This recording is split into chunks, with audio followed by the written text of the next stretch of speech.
আপনারাও চাইলে এভাবে বিরিয়ানিটা রান্না করতে পারেন। সিদ্ধ চাল এগুলো দিয়ে বিরিয়ানি করবো, এগুলো দিয়ে আনবো। প্রথমে আলুটা ভুনা করে নেব চুলার উপরে। প্রথমে আমি একটা পাতিলা বসাই দিলাম চুলার মধ্যে, দিয়ে দিচ্ছি সয়াবিন তেল।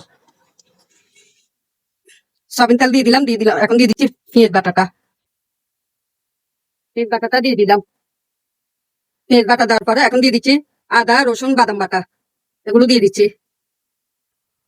তারপর দিয়ে দিব এই যে টমাটোর আমি ঘরে ব্লেন্ডার করে রাখছিলাম, এগুলো সিদ্ধ করে এগুলো দিয়ে দিচ্ছি। দিয়ে দিচ্ছি মাংসের মশলা, ধনে, গুঁড়িমরিচ, হলুদ, এগুলো দিয়ে দিচ্ছি। দিয়ে দিচ্ছি তেজপাতা কয়েকটা, দিয়ে এগুলোকে ভালো করে কষাই নেবো মাংসের মশলার গুলো সব। তারপর এখানে আমি গরুর মাংসগুলো দিয়ে দেবো, এগুলোকে ভালো করে কষাই নিচ্ছি আমি। দেখুন এটাকে ভালো করে কষাই নেবো। এখানে পানি দিয়ে দিব, একটু দিয়ে দিচ্ছি পানিটা, দিয়ে এটাকে ভালো করে নেড়ে চেড়ে আমি কষাই নেবো।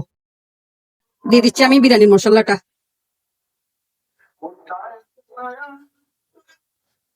এগুলোকে দিয়ে ভালো করে আমি নেড়ে চেড়ে দিচ্ছি, ভালো করে কষতে হবে। তারপর এখানে আমি মাংসটা দিয়ে দেবো।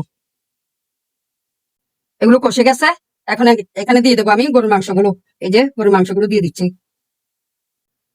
এগুলো দিয়ে ভালো করে আমি নেড়ে ছেড়ে দেবো। এগুলো একটু ভালো করে কষে গেলে, মাংসের ভিতর মশলাটা গলে গেলে, তারপর আমি এখানে আলু দিয়ে দেবো, মটর দিয়ে দেবো, তারপর চাল দেবো। দিয়ে দিচ্ছি দেখুন এই যে দালচিনি, এগুলো দিয়ে দিচ্ছি। তারপর দিয়ে দেবো আমি মটরগুলো, এই যে মটরগুলো দিয়ে দিচ্ছি, এগুলো কষে যাবে মাংসের সাথে। তারপর দিয়ে দেবো আমি সস, আমি তো টমেটো দিয়ে দিছি, আবার সস দিব। সসটা দিয়ে দিচ্ছি, আপনাদের পছন্দ মতন আপনারা দিন। আমি সস দিয়ে দেবো, আবার দিয়ে দিচ্ছি সয়া সস, এই যে সয়া সস দিয়ে দিলাম। এখানে সসও দিছি, আবার সয়া সসও দিছি। এখন এগুলো ভালো করে কষে যাইলে, মাংসের সাথে মিশে গেলে, তারপরে দিয়ে দিচ্ছি কাঁচামরিচ কয়েকটা। এখন দিয়ে দেবো লবণ, লবণটা দিয়ে ভালো আমি ঢাকনা দিয়ে দেবো। লবণটা দিয়ে দিচ্ছি, দিয়ে দিলাম লবণ। তারপর দিয়ে দিব, আপনার দিলে দিবেন, না দিলে নাই। একটু টেস্টিং সল্টটা দিয়ে দিলাম, বিরিয়ানি ভাতে তিতা লাগে, দিলে দিবেন, না দিলে নাই, আপনারা স্কিপ করতে পারেন। আমি দিয়ে দিলাম। এখন এগুলো নেড়ে ছেড়ে আমি গুঁড়ে দেবো। এগুলোকে আমি নেড়ে ছেড়ে এখন দিয়ে দিচ্ছি ঢাকনাটা। এই যে এগুলো একটু ভালো করে কষে গেলে, তারপর আমি এখানে চাল দিয়ে দেবো। দেখুন আমি এখন মাংসটা দেখবো। এই যে আমার মাংসটা কষে গেছে, যে মাংসগুলো কষে গেছে। এখন আমি এখানে আলুটা দিয়ে দেবো, এই যে আলু ভুনাটা দিয়ে দেবো, দিয়ে দিলাম। এখন এখানে চালটাও দিয়ে দেবো, এটাকে নেড়ে ছেড়ে এখন দিয়ে দেবো চালটা। এটা এখন দিয়ে দিচ্ছি আমি চালটা। এখানে আমার 2 কেজি চাল সিদ্ধ ছেলের, এগুলো দিয়ে দিচ্ছি, এগুলো সব দিয়ে দিলাম। দিয়ে এগুলোকে ভালো করে নেড়ে ছেড়ে, তারপর এখানে আমি গরম পানিটা দিয়ে দেবো, গরম পানি দিয়ে দেবো। ভালো করে নাড়তে হবে। এটা হয়ে গেছে নাড়া, এখন আমি গরম পানিটা দিয়ে দেবো।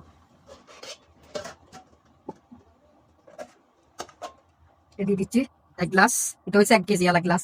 দিয়ে দিচ্ছি 2 গ্লাস, 3 গ্লাস, 4 গ্লাস পানি দিয়ে দিলাম। এটা হচ্ছে সিদ্ধ চালের জন্য পানি বেশি লাগে, যদি লাগে আবার দেওয়া যাবে।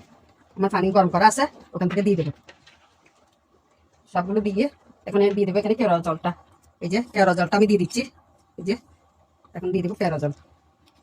তারপরে একটু বড় করে ভাতটা একটু হয়ে আসলে, এখানে দিয়ে দেবো একটু ঘি দিয়ে দেবো। এই যে আমার ভাত দেখুন, আমি নেড়ে ছেড়ে দিয়ে এটাকে আমি গুঁড়ে দেবো।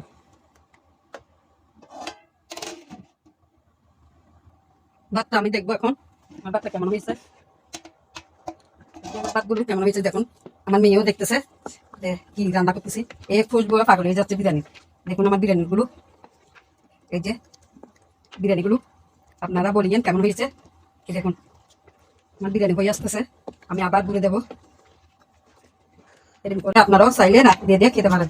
এই রেসিপিটা দেখে যদি ভালো লাগে দেখিয়েন ভিডিওটা। এখন দিয়ে দিচ্ছি আমি ঘি, এই যে ঘি দিয়ে দিচ্ছি এখানে। ঘি দিলে আরো ভালো লাগবে খেতে। এই যে আমি দিয়ে দিলাম ঘিটা। একটু বসে রাখলে ছোট্ট করে, তাহলে পানিটা টেনে ভাতে খেয়ে ফেলবে। এটা সিদ্ধ শরীর তো, এটা ফুটতে দেরি হয়। এই যে আবু শক্ত ভাত, এটা ফুটে যাবে। আমি আর পানি দেবো না, এই ভাত এই পানিতে ফুটবে। আমি ভালো করে নিয়ে এটাকে গুঁড়ে দেবো। আমি গুঁড়ো দিচ্ছি, চুলের জালটাও কমিয়ে দিলাম। বিরিয়ানিটা দেখবো এখন আমরা। আমার বিরিয়ানি এখন একটু নেড়ে ছেড়ে দেবো, দেখি কিরকম হয়েছে। এগুলো একটু ফুটবে আমার ভাত। এইভাবে করে আমি ভাত সবগুলো রান্না করে নেবো। এই যে এখন নেড়ে দিচ্ছি, আমার ভাত হয়ে আসতেছে। এই যে দেখুন, এগুলোকে নেড়ে ছেড়ে দিচ্ছি আমি। এগুলো আরো ফুটবে। সিদ্ধ ছেলে ভাত ফুটতে অনেকক্ষণ সময় লাগে, এটাকে দমে দিয়ে ফুটাতে হয়।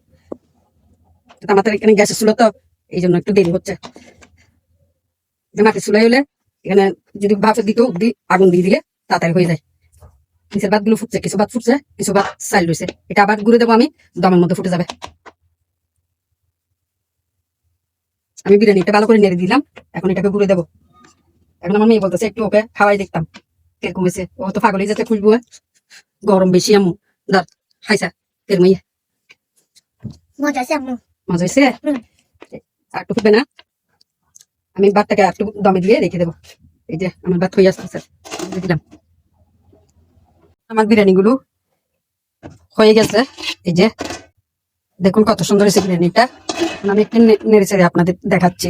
এই যে দেখুন আমার ভাতগুলো সব ফুটে গেছে, ঝরঝর হয়ে গেছে। দেখছেন ভাতগুলো কত সুন্দর। এই যে বিরিয়ানি, এই যে ভাত অনেক সুন্দর হয়েছে ভাত। এরকম করে আপনারাও রান্না করতে পারেন। আমি এখন বিরিয়ানিটা নামিয়ে ফেলবো, আমার বিরিয়ানি হয়ে গেছে।